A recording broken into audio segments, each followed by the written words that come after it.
that is my advice, not only to you, peace officers, but also the military, and for that matter, any government employee who is a citizen of this country. We should not be deprived ourselves of that activity which can contribute to our general. Gambling per se is not good. But if it is allowed by law, then I cannot be more popish than the Pope. May batas eh. Ang hingi ko lang, wag lang, do not shortchange government. Talagang mawawala yan altogether. Now, if I can have my way, meron akong plano, hindi ko muna sabihin ngayon, but this will guarantee that the government will have its rightful share.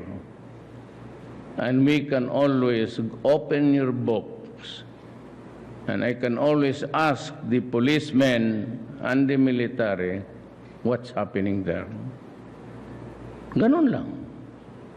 If it is a legit operation according to the requirements of the law allowing that gambling activity, and there's money circulating, even if it's gambling.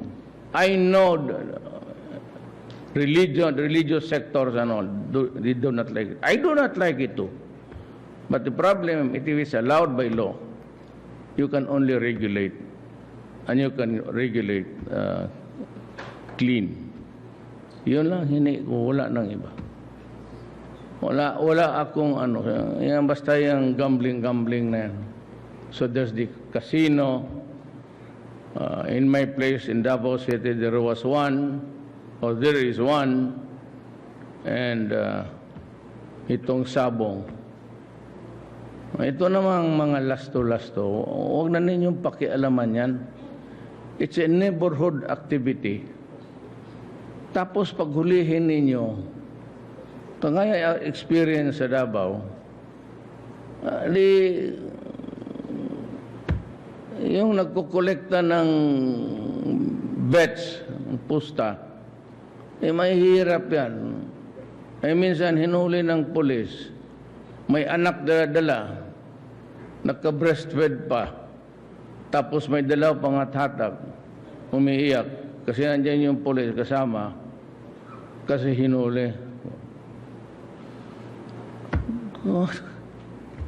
Magpatay na lang kayo ng drugista dyan. Pakialaman niyang... Kasi ako ang magbayad ng... Itwas bong, sabi ko bong, bayaran mo yung piyansa. Sabi ko sa polis, pag naghuli kayo uli, kayo ang bayad ng piyansa. Ha?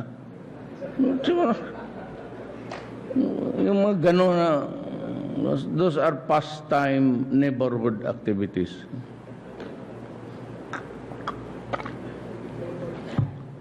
Huwag lang pumasok ang sindikato.